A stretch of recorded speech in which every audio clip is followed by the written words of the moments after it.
I'm SFO1 Kit M. Wajong from DCFD Special Rescue Force ng Davao City Fire District.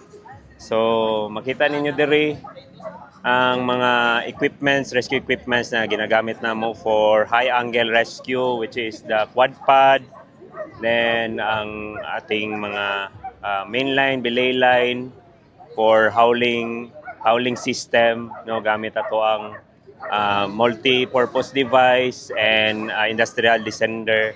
Then kani mo niya to ang basket stretcher, dili na to ginaload atong victim if ever sa pangpang na nahulog, then isaka na to siya.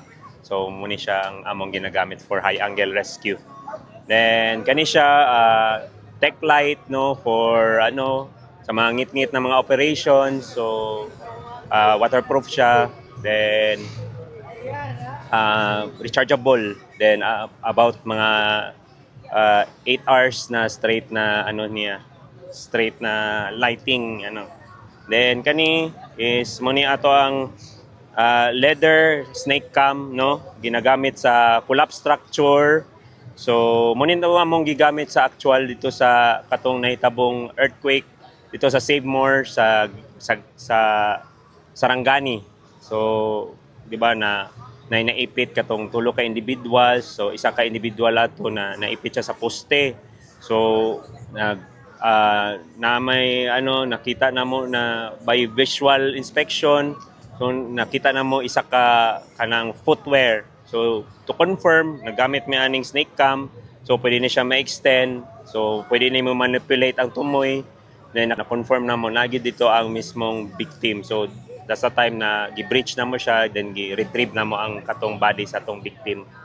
Next is kani diri muni amo ang bag for high angle, no, dira nakabutang ang full body harness, no, ato ang mga hardwares, then softwares, no, for high angle.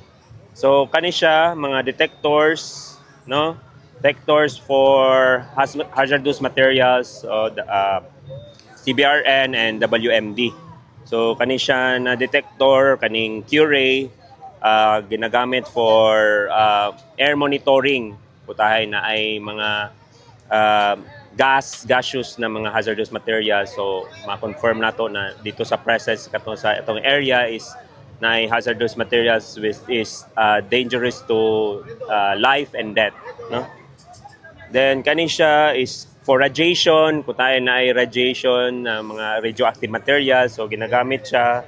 Then kani colorimetric, no, kani mga acidic, no, litmus paper, so if ever na ay mga chemicals which is acid or alkaline in nature. Okay? Kani siya muni ang thermal scanner which is used sa ato ang fire suppression.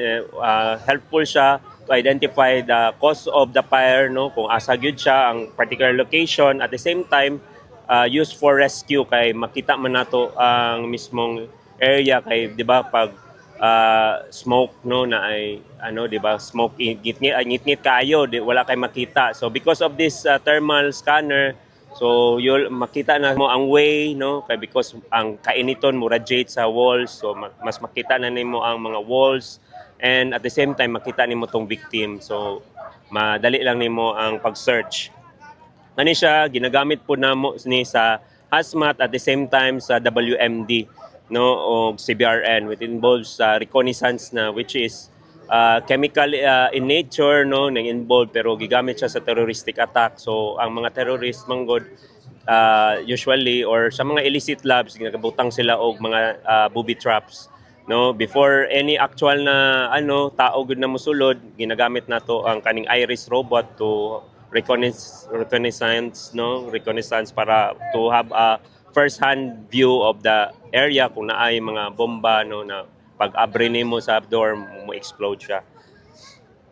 Kanina mga gamit is used sa road accidents as spreader, no, pero